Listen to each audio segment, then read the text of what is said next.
En este vídeo explicaremos los conceptos básicos relacionados con la protección de datos de carácter personal. ¿Qué son los datos de carácter personal? Cualquier información relativa a una persona física identificada o identificable se debe considerar como un dato de carácter personal. Así pues, no son datos de carácter personal los datos de las personas jurídicas, por ejemplo, los datos de una empresa o de una fundación. Sí son datos de carácter personal los datos de las personas físicas de cualquier tipo, tales como información numérica, por ejemplo, el número del DNI, información alfabética, por ejemplo, el nombre y apellidos, información gráfica, como por ejemplo una estadística, información fotográfica, como por ejemplo una foto de carnet, información acústica, como por ejemplo la grabación de una conversación telefónica.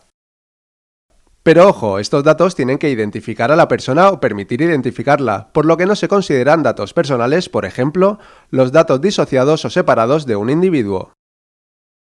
Se llama tratamiento de datos a cualquier operación o procedimiento técnico, sea o no automatizado, que permita llevar a cabo cualquiera de las siguientes acciones. Recogida de datos. Grabación de datos. Conservación de los datos. Elaboración de datos. Modificación de datos. Cancelación, bloqueo o supresión de datos. Consulta de datos. Utilización de los datos o cesión de los datos. El afectado o interesado es la persona física titular de los datos que son objeto de tratamiento, por ejemplo, un consumidor, el usuario de un sitio web o un empleado. Se denomina fichero al conjunto organizado de información de carácter personal que permita acceder a los datos de una persona con arreglo a criterios determinados. El proceso de almacenamiento, organización y acceso a los datos puede estar automatizado o hacerse de forma manual. Según esta característica, los ficheros se clasifican en ficheros automatizados, por ejemplo, una base de datos de un servidor web, y ficheros no automatizados, como por ejemplo, un archivador con documentos en papel. Otro aspecto importante es el espacio físico donde se almacenan los soportes que contienen los datos de carácter personal, tanto de ficheros automatizados como de ficheros no automatizados. Por ejemplo, el archivo donde se almacena la documentación en papel o donde se encuentra el servidor web. Las fuentes accesibles al público son de acceso libre, aunque sea a cambio de un precio.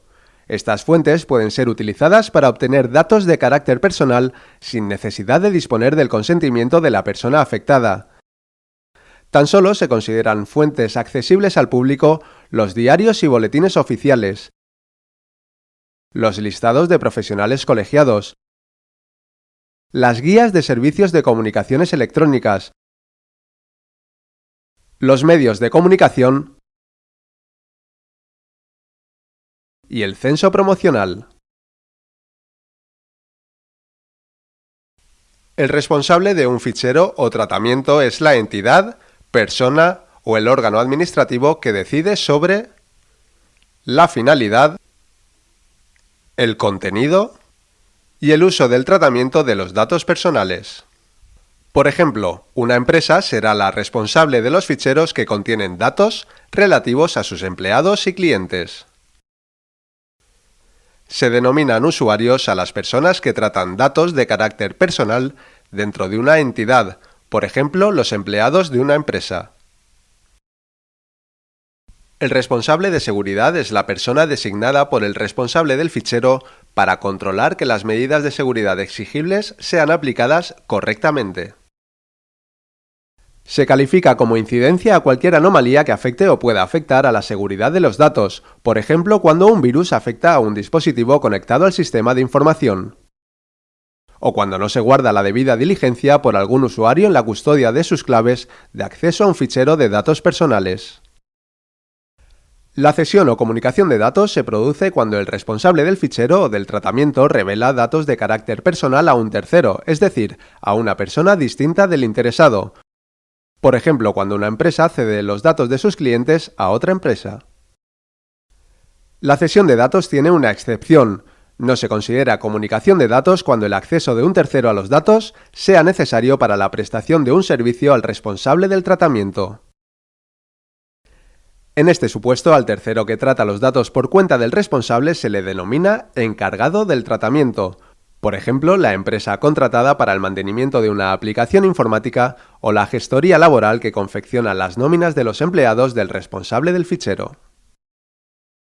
A continuación se muestra un esquema para diferenciar las personas que intervienen en el proceso de tratamiento de los datos: afectado o interesado, responsable del fichero o tratamiento, encargado del tratamiento, cesionario de datos.